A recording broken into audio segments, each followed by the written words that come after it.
तो देखिए आज का टॉपिक है आइसोमेरिज्म इन कोऑर्डिनेशन कंपाउंड्स। ठीक है, आइसोमेरिज्म डिस्कस करने वाले हैं हम आज के इस कंप्लीट टॉपिक पे।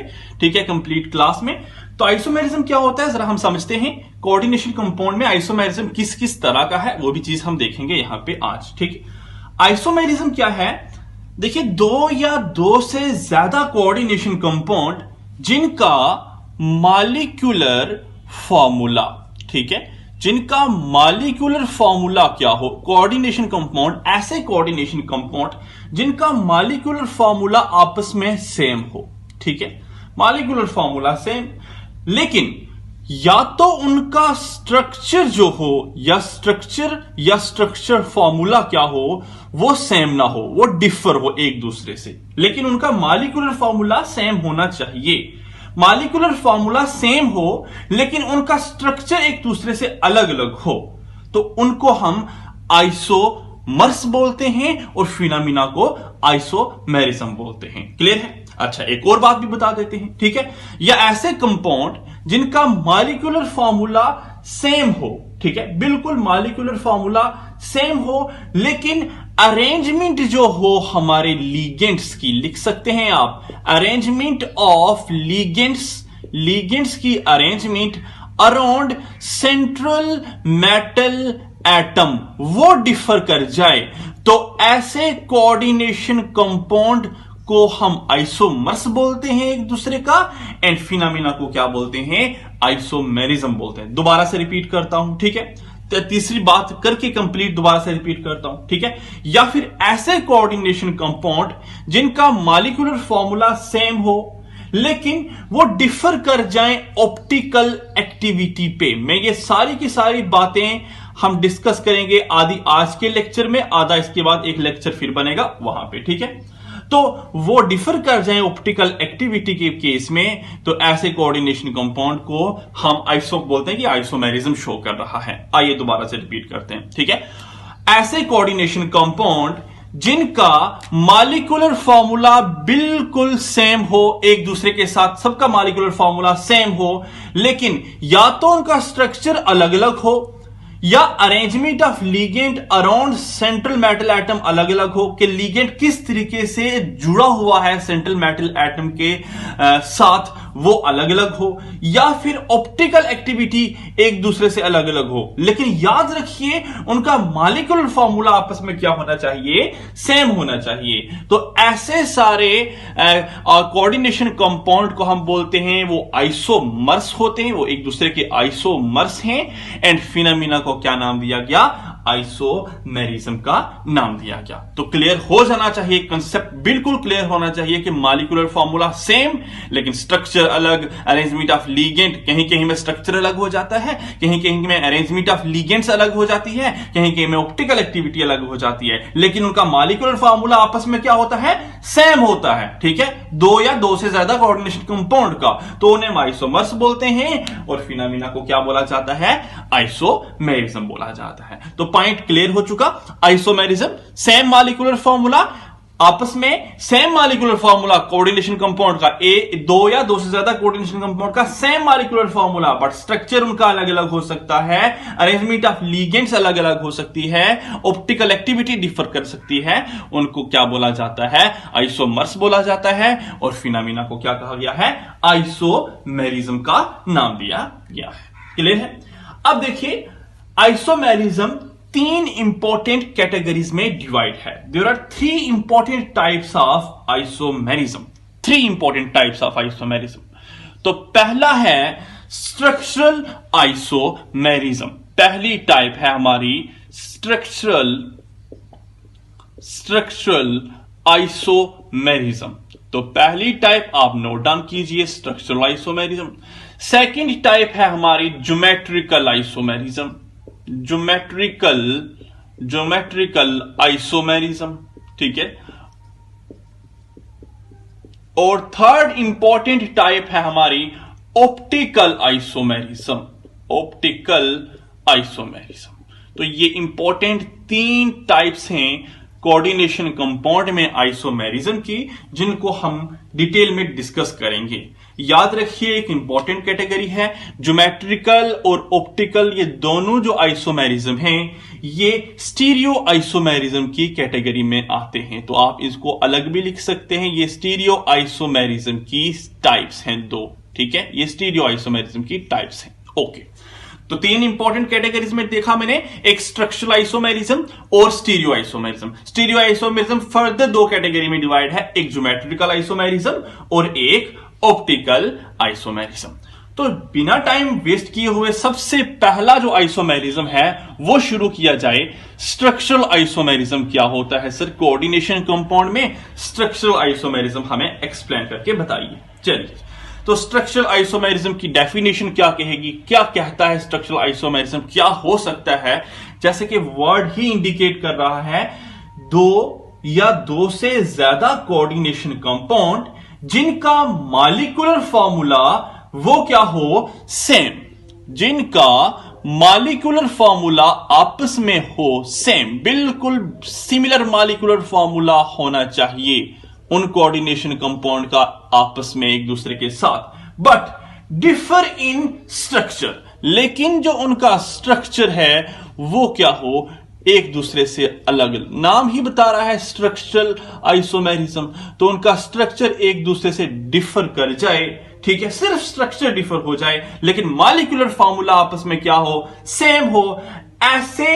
ऐसे कोऑर्डिनेशन कंपाउंड को हम कहते हैं स्ट्रक्चरल आइसोमर। एक दूसरे का वो क्या है, स्ट्रक्चरल आइसोमर। और इस फिनोमेना को नाम दिया गया, या इस आइसोमेरिज्म को नाम दिया गया स्ट्रक्चरल आइसोमेरिज्म। क्लियर हो गया होगा कि मॉलिक्यूलर फॉर्मूला आपस में सेम लेकिन स्ट्रक्चर आपस में एक दूसरे से अलग अलग हो गया, तो फिनोमेना को हम नाम देंगे स्ट्रक्चरल आइसोमेरिज्म। ठीक है, अब स्ट्रक्चरल आइसोमेरिज्म भी फर्दर इंपॉर्टेंट टाइप्स में डिवाइड है। ठीक है, तो एक एक करके मैं उन टाइप्स को आपके सामने लाता हूं। सबसे पहली टाइप है स्ट्रक्चरल आइसोमेरिज्म की, वो है आयोनाइजेशन आइसोमेरिज्म। ठीक है, तो पहला पॉइंट लिखिए स्ट्रक्चरल आइसोमेरिज्म की टाइप का, ionization isomerism in case of structural isomerism. तो स्ट्रक्चरल आइसोमेरिज्म में पहली टाइप है आयोनाइजेशन आइसोमेरिज्म। तो क्या है जरा समझिए, आयोनाइजेशन आइसोमेरिज्म क्या है। ठीक है, ये एक टाइप है स्ट्रक्चरल आइसोमेरिज्म की, जिसमें क्या होता है, जिसमें हम क्या करते हैं, कोई कंप्लेक्स लेते हैं और कंप्लेक्स को हम एक्वस सॉल्यूशन में डालते हैं, वाटर के बीच डालते हैं, और वाटर के बीच डालने के बाद वो अलग अलग आयंस देता है, हमें डिफरेंट आयन देता है। ठीक है, मैं आपको एक्सप्लेन करके बताता हूं विद एग्जांपल। देखिए, फॉर एग्जांपल आपके सामने ये एक एग्जांपल ले रहा हूं, मैंने सेंट्रल एटम लिया कोबाल्ट, और मैं लिगेंड आपके सामने ले रहा हूं। देखिए, एक बार देखिए, ये मैंने अमोनिया लिगेंड लिया है और साथ में मैं SO4 सल्फेट लिगेंड ले रहा हूं। ये हमारा कंप्लेक्स कंप्लीट हो गया कोऑर्डिनेशन, और साथ में Br काउंटर आयन। ठीक है, क्लियर है। चलिए जी, ये एक हमारा कंप्लेक्स है। सेकंड टाइम में एक और कंप्लेक्स आपके सामने लेता हूं, सेंट्रल एटम सेम वही है। ठीक है, यहां पे हम अपना लिगेंड वही अमोनिया 5 टाइम ले रहे हैं। अब यहां पे मैं एक काम कर रहा हूं, Br में अंदर कर देता हूं और SO4 में इस केस में बाहर कर देता हूं। ठीक है, जरा एक बार सोच के आप बताइए, ठीक है, एक बार आप सोच के बताइए कि जब इस कोऑर्डिनेशन कंपाउंड को मैं एक्वस सॉल्यूशन के अंदर डालूंगा, मैं वाटर के अंदर डालूंगा, ये टूटेगा into positive charge and negative charge ion. हम जानते हैं कि Br के ऊपर कौन सा चार्ज है, नेगेटिव। काउंटर आयन ही अलग होते हैं, ये कोऑर्डिनेशन इंटेंसिटी है, ये कंप्लेक्स आयन है जो स्क्वायर ब्रैकेट के बीच रखा हुआ है, ये कभी नहीं टूटता, स्ट्रॉन्ग बॉन्ड से जुड़ा हुआ है लिगेंड वाली फोर्स से। लेकिन इसमें डायरेक्ट बॉन्ड नहीं। आप प्राइमरी एंड सेकेंडरी वैलेंसी पढ़ चुके हैं, आपको पता है वर्नर्स कोऑर्डिनेशन थ्योरी में कि ये Br आयंस में कन्वर्ट हो सकता है, टूट सकता है, लेकिन ये नहीं टूट सकता। तो जैसे ही हम इसमें इसको वाटर के अंदर डालेंगे, तो एक तो हमें पता है कि Br नेगेटिव अलग हो जाएगा, और साथ में क्या अलग हो रहा है जरा वो बताएंगे आप। साथ में सर हमें दिखाई दे रहा होगा CONH3 और साथ में SO4, और SO4 यहां कंप्लेक्स के ऊपर कौन सा चार्ज है, 1 positive charge, because Br 1 negative वाला है तो कंप्लेक्स के ऊपर 1 पॉजिटिव चार्ज होगा। एक तो हमें ये वाले आयंस दिखाई दिए जैसे हमने वाटर के बीच डाला। सेकेंडली, इस वाले कंप्लेक्स को वाटर के बीच डाल के एक बार देखिए, हमें तो एक SO4 2 नेगेटिव आयन दिखाई देगा और साथ ही साथ एक CONH3 5 टाइम और Br और इसके ऊपर 2 पॉजिटिव चार्ज वाला कंप्लेक्स दिखाई देगा। खुद जरा सोच के एक बार माइंड लगा के देखिए कि एक कंप्लेक्स हमारा ये है, दूसरा कंप्लेक्स हमारा ये है। इस कंप्लेक्स में एक कोबाल्ट 5 अमोनिया 5 अमोनिया, एक Br एक SO4 एक SO4, दोनों कंप्लेक्स में हमारा मॉलिक्यूलर फार्मूला क्या है, सेम है। दोनों कंप्लेक्स का मॉलिक्यूलर फार्मूला सेम, बिल्कुल सेम। लेकिन दोनों कंप्लेक्स में फर्क क्या है, खुद सोचिए कि दोनों कंप्लेक्स में एक जब टूटता है, टूटने के बाद SO4 अंदर होता है और बाहर पॉजिटिव चार्ज, एक नेगेटिव चार्ज में टूटता है। मतलब एक पॉजिटिव चार्ज आयन और एक नेगेटिव चार्ज आयन में टूटता है। और दूसरा कंप्लेक्स जब टूटता है तो एक 2 पॉजिटिव चार्ज आयन और 2 नेगेटिव चार्ज आयन में टूटता है। मतलब वो डिफर क्या कर रहा है, एक हमें यूनिवैलेंट आयन देता है, यूनिवैलेंट आयन जिसके ऊपर एक पॉजिटिव या एक नेगेटिव चार्ज हो, और एक हमें बाईवैलेंट आयन देता है, बाईवैलेंट आयन देता है। तो डिफर कर रहा है in the arrangement of ions, that is why known as ionization isomerism. और ये आयोनाइजेशन आइसोमेरिज्म किसकी टाइप थी, स्ट्रक्चरल आइसोमेरिज्म की ही टाइप थी। जरा एक बार माइंड लगा के देखिए कि यहां पे हमारा जो कोबाल्ट है 5 अमोनिया के साथ तो जुड़ा है, ओके, लेकिन साथ ही साथ SO4 के साथ भी डायरेक्टली जुड़ा हुआ है।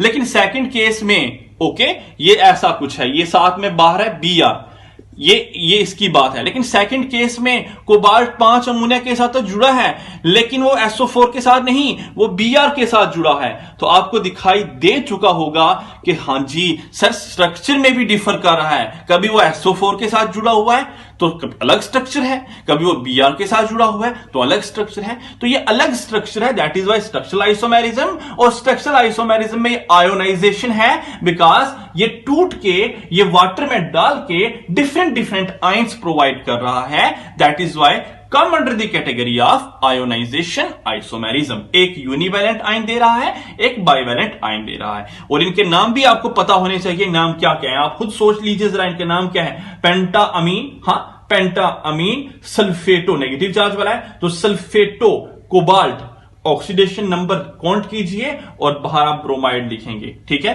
तो यहां penta ammine bromo cobalt, oxidation number count कीजिए और बाहर सल्फेट लिखेंगे। तो इनका नाम भी नोट डाउन कर लीजिए। मोर एवर, अगर आपको नोट्स में कहीं ना कहीं प्रॉब्लम आ रही है, मटेरियल में कहीं ना कहीं प्रॉब्लम आ रही है, तो आप इंस्टाग्राम का पेज लाइक कर लीजिए। इंस्टाग्राम पेज का लिंक मैं आपको डिस्क्रिप्शन बॉक्स में दे दूंगा, तो वहां पे जाइए, वहां सब मटेरियल आपको प्रोवाइडेड है, वहां से आप नोट्स बना सकते हैं, वहां से देख के। मोर एवर, कुछ टाइम के बाद मैं इन्हीं यूनिट्स की PDF आपको डिस्क्रिप्शन बॉक्स में दे दूंगा, तो आप PDF डाउनलोड कर लीजिए वहां से। चलिए, तो एक पॉइंट क्लियर है आयोनाइजेशन आइसोमेरिज्म का। Second type of structural isomerism वो हम लिखते हैं, वो है हमारा हाइड्रेट आइसोमेरिज्म। तो सेकंड पॉइंट है, second type of structural isomerism है, वो है हमारी हाइड्रेट आइसोमेरिज्म। तो व्हाट इज हाइड्रेट आइसोमेरिज्म, वो चीज जरा समझते हैं कि हाइड्रेट आइसोमेरिज्म क्या है। एक चीज तो आपको क्लियर हो जानी चाहिए स्ट्रक्चरल आइसोमेरिज्म में, जो पहली कैटेगरी मैंने आपको बताई।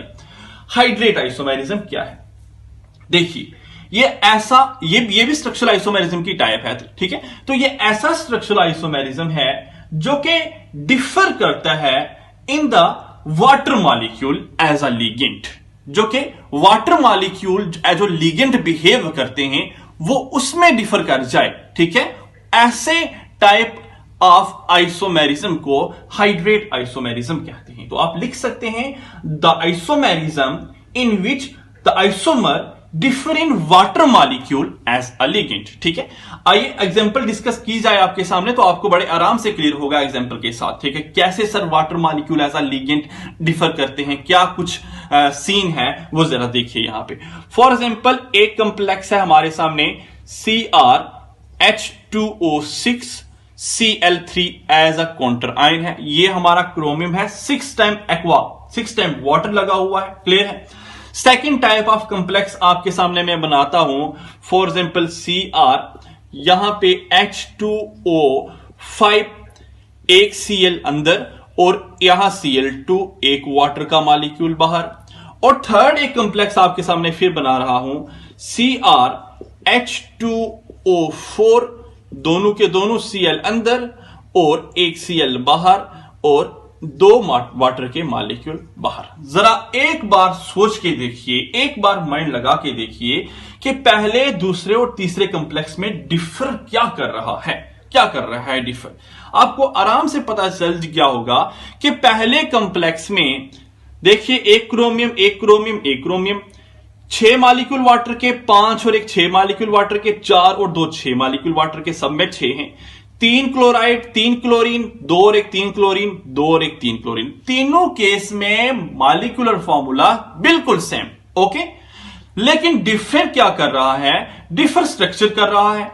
एक में 6 मॉलिक्यूल डायरेक्टली जुड़े हुए थे, क्लियर है ना। एक में, भाई याद रखिए, बार बार बनाने की जरूरत ना पड़े, आपको पता होना चाहिए, 6 लिगेंड हैं, 6 वाटर जुड़े हुए थे हर जगह। पहले केस में 6 वाटर डायरेक्टली जुड़े हुए थे, 6 वाटर डायरेक्टली जुड़े हुए थे हमारे क्रोमियम के साथ। दूसरे केस में 5 जुड़े हुए हैं और साथ में एक क्लोरीन जुड़ा हुआ है। तीसरे केस में 4 जुड़े हुए हैं और साथ में 2 क्लोरीन जुड़े हुए। तो आपको पता चल गया होगा कि हां, स्ट्रक्चर अलग अलग हो रहा है, ठीक है तो ये स्ट्रक्चर है। लेकिन स्ट्रक्चर में किसकी टाइप है, हाइड्रेट की, तो वो समझ रहे हैं हम हाइड्रेट क्या है। पहले केस में डायरेक्टली 6 जुड़े हुए हैं और साथ में 3 क्लोरीन काउंटर आयन का एक्ट कर रहे हैं।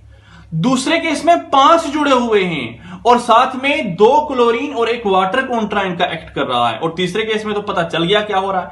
मतलब तीनों में आपको दिखाई दे रहा है कि वाटर जो एज अ लीगेंट एक्ट कर रहा था वो डिफर कर गया, ठीक है। पहले में 6 ligand 6 water as a ligand act कर रहे हैं, दूसरे में 5 water as a ligand act कर रहे हैं और दूसरे में 4 water as a ligand act कर रहे हैं। तो that is why this type of isomerism is known as hydrate isomerism. Point should be noted, जब भी हाइड्रेट आइसोमेरिज्म की बात चलेगी तब वाटर की बात जरूर होगी, ठीक है। हाइड्रेट आइसोमेरिज्म वो वाले कोऑर्डिनेशन कंपाउंड शो करते हैं जहां water molecule as a ligand act कर रहा हो या बिहेव कर रहा हो, ठीक है। तो ये 3 इंपॉर्टेंट टाइप्स मैंने आपको बताई हाइड्रेट आइसोमेरिज्म, 3 इंपॉर्टेंट एग्जांपल्स बताई मैंने आपको, ये हाइड्रेट आइसोमेरिज्म शो करता है, ठीक है। मोर अगर ज्यादा ब्रॉड कंसेप्ट में जाना चाहते हैं तो आप सोचिए, अगर इस कंप्लेक्स में मैं AgCl डालूं, AgCl जब मैं इस कंप्लेक्स, सॉरी AgCl नहीं, AgNO3 डालूं, AgNO3 सोडियम नाइट्रेट डालूं इस कंप्लेक्स में,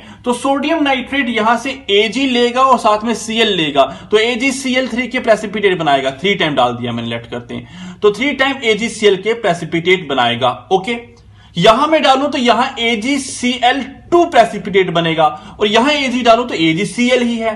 तो यहां से आप खुद सोचिए कि प्रेसिपिटेट अलग अलग कैसे पता चला कि यहां अलग अलग हैं, बिकॉज AgCl डालने से पता चल रहा है। यहां 3 Cl निकल रहे हैं, यहां 2 Cl निकल रहे थे और यहां 1 Cl निकल रहा है। तो यहां से हमें पता चला कि डेफिनेटली Cl अंदर चला गया है, Cl हमारा प्राइमरी वैलेंसी बन गया है, Cl हमारा डायरेक्टली जुड़ गया है, तभी वो प्रेसिपिटेट नहीं बना रहा, ठीक है। तो यहां से भी कंसेप्ट क्लियर हो गया कि जो डायरेक्टली नहीं जुड़ा हो वही तो प्रेसिपिटेट बना सकता है। दैट इज वाई यहां 1 Cl है, यहां 2 Cl और यहां 3 Cl है। और ये था हमारा सेकंड कैटेगरी हाइड्रेट आइसोमेरिज्म की कंप्लीट। तो आइए थर्ड इंपॉर्टेंट कैटेगरी डिस्कस की जाए हमारे स्ट्रक्चरल आइसोमेरिज्म के अंडर। जो थर्ड कैटेगरी है वो डिस्कस करते हैं, दैट इज सी पार्ट, वो है लिंकेज आइसोमेरिज्म। लिंकेज आइसोमेरिज्म क्या होता है, लिंकेज आइसोमेरिज्म वो चीज आपके सामने डिस्कस करते हैं। लिंकेज आइसोमेरिज्म, देखिए लिंकेज आइसोमेरिज्म आपने पढ़ा है, एक कंसेप्ट मैंने आपको बताया था टाइप्स ऑफ लिगेंड्स में, एम्बीडेंटेट लिगेंड, ठीक है, एम्बीडेंटेट लिगेंड। तो एम्बीडेंटेट लिगेंड का कंसेप्ट जिसको आता है वही समझ पाएगा लिंकेज आइसोमेरिज्म क्या होता है। देखिए ऐसे लिगेंड्स, ठीक है, एम्बीडेंटेट लिगेंड की बात चल रही है, ऐसे लिगेंड्स जो कि हमारे सेंट्रल मेटल एटम को एक से ज्यादा जगह से इलेक्ट्रॉन डोनेट कर सकें, एक से ज्यादा जगह से इलेक्ट्रॉन डोनेट कर सकें, लेकिन एट ए टाइम वो एक ही जगह से इलेक्ट्रॉन डोनेट करे, ऐसे लिगेंड को एम्बीडेंडेट लिगेंड का नाम दिया। क्या? फॉर एग्जांपल आपके सामने बनाता हूं NO2, ओके, NO2।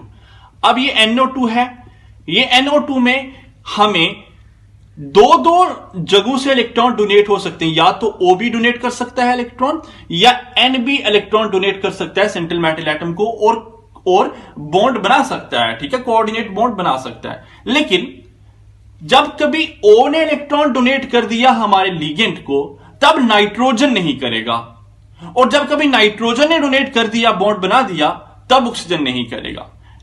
उस लिगेंड में दो जगहों से इलेक्ट्रॉन डोनेट हो सकते हैं, लेकिन एट ए टाइम एक ही लिगेंड इलेक्ट्रॉन डोनेट कर सकता है। That type of ligand is known as ambidentate ligand. तो पॉइंट शुड बी क्लियर, ठीक है। एम्बीडेंडेट लिगेंड क्या है? ओके, तो आइए एग्जांपल डिस्कस की जाए आपके सामने एम्बीडेंडेट लिगेंड की। फॉर एग्जांपल आपके सामने मैं एग्जांपल डिस्कस करता हूं। ये सेंट्रल एटम है क्रोमियम, साथ में आप 5 टाइम अमोनिया जोड़ दो, 1 2 3 4 और 5, 5 टाइम अमोनिया है, और वो कोऑर्डिनेट बॉन्ड बना रहे हैं आपके सामने। NH3 यहां भी लगा लीजिए, यहां भी अमोनिया लगा लीजिए, और यहां भी अमोनिया लगा लीजिए। अब साथ में आपने लगा देना है NO2। ये आपका एक लिगेंड, मतलब कहने का मेरा ये सिंपल आपका ऐसा लिगेंड है CO। NH3 कितने टाइम है? NH3 5 टाइम है, और साथ में NO2 लगा हुआ है। बाहर आप कॉन्ट्राइन लिख लीजिए Cl2। ये आपका एक लिगेंड है, जिस लिगेंड में आपको नाइट्रोजन से इलेक्ट्रॉन मिल रहे हैं। Okay, second time chromium, 5 time ammonia आप फिर से लगा लीजिए, आप लगाएंगे 5 टाइम अमोनिया। ओके, आप समझ लीजिए यहां कोऑर्डिनेट बॉन्ड ही है, तो सर कोऑर्डिनेट बॉन्ड ही बना रहे हैं, कोई बात नहीं, ठीक है। आप 5 टाइम अमोनिया मेंशन कर लीजिए, तो आपने 5 टाइम अमोनिया लगाया। अब यहां पे एग्जांपल देखिए, अब यहां पे हमारा CONH3 5 टाइम, लेकिन यहां ऑक्सीजन डोनेट कर रहा है, नाइट्रोजन नहीं। तो ऑक्सीजन डोनेट करेगा तो O, और साथ में N, और साथ में O, ठीक है। खुद सोचिए, एक बार माइंड लगा के देखिए, दोनों में मॉलिक्यूलर फॉर्मूला सेम, लेकिन एक टाइम वो नाइट्रोजन इलेक्ट्रॉन डोनेट कर रहा है, और दूसरे टाइम ऑक्सीजन इलेक्ट्रॉन डोनेट कर रहा है। ऐसे टाइप ऑफ आइसोमेरिज्म को लिंकेज आइसोमेरिज्म का नाम दिया गया। और ये NO2 और ये भी NO2 ही है, ये हमारा एम्बीडेंडेट लिगेंड है। इसका मतलब वो वाले लिगेंड जो कि एम्बीडेंडेट होंगे, वो ही हमारे लिंकेज आइसोमेरिज्म शो कर सकते हैं। तो मेरा क्वेश्चन है आपका, कमेंट सेक्शन में जरूर रिप्लाई कीजिए, क्या SCN,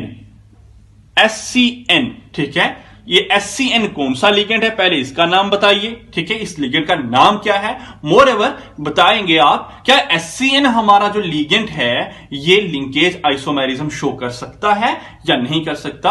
आपका रिप्लाई जरूर कमेंट सेक्शन में आना चाहिए इस चीज का, ठीक है। तो ये हुआ हमारी 3 इंपॉर्टेंट टाइप्स जो हमने डिस्कस किया आपके सामने। एक टाइप तो आपको पता होनी चाहिए, हमारी ionization isomerism, second hydrate isomerism, और थर्ड टाइप है हमारी कौन सी? Linkage isomerism. तो आइए फाइनल टाइप डिस्कस की जाए स्ट्रक्चरल आइसोमेरिज्म में, और वो है कोऑर्डिनेशन आइसोमेरिज्म। तो क्या होता है कोऑर्डिनेशन आइसोमेरिज्म? उस चीज को यहां क्लियर करते हैं। कोऑर्डिनेशन आइसोमेरिज्म, 4th पॉइंट, ठीक है। तो 4th पॉइंट आप लगाएंगे डी पार्ट, कोऑर्डिनेशन आइसोमेरिज्म।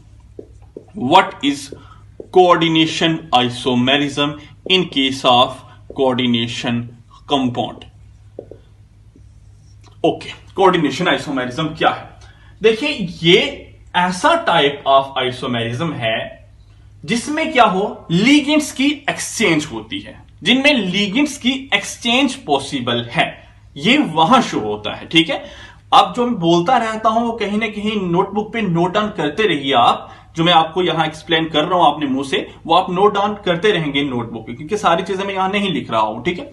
तो ये ऐसा टाइप ऑफ आइसोमेरिज्म है जिसमें लिगेंड्स की क्या होती है? एक्सचेंज होती है। इस टाइप ऑफ आइसोमेरिज्म को शो करने के लिए, मतलब ऐसे आइसोमेरिज्म को शो करने के लिए हमारा कंप्लेक्स आयन दोनों कंप्लेक्स आयन एग्जिस्ट करने चाहिए, मतलब कैटायनिक पार्ट भी उस कंप्लेक्स आयन में होना चाहिए और एनायनिक पार्ट भी उस कंप्लेक्स में होना चाहिए। आइए एग्जांपल देख के करते हैं बात, ठीक है। फॉर एग्जांपल आपके सामने ये एक कंप्लेक्स है CONH3 6 टाइम और साथ में एक और कंप्लेक्स जोड़ दीजिए CrCN6।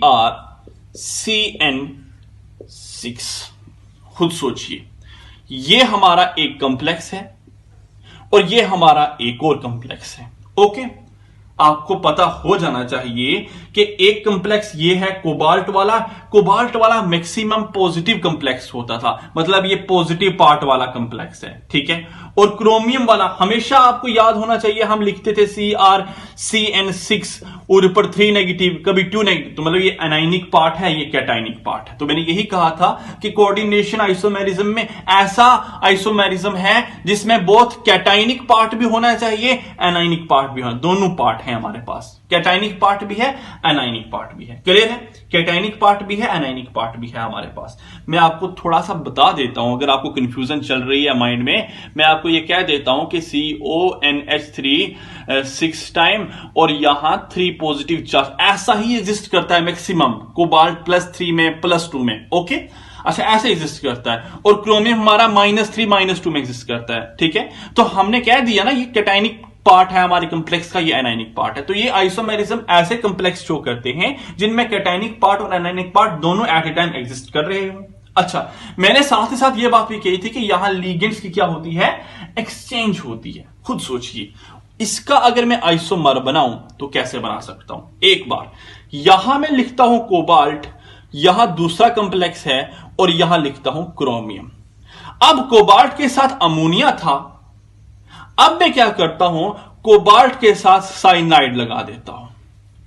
क्रोमियम के साथ साइनाइड था और क्रोमियम के साथ मैं क्या कर देता हूं, अमोनिया लगा देता हूं, ठीक है। खुद सोचिए एक बार, क्या ऊपर वाले केस में और नीचे वाले केस में मॉलिक्यूलर फॉर्मूला दोनों में सेम है? बिल्कुल सेम। एक cobalt 6 cyanide 6 cyanide, 6 ammonia 6 ammonia, एक क्रोमियम, मॉलिक्यूलर फॉर्मूला सेम।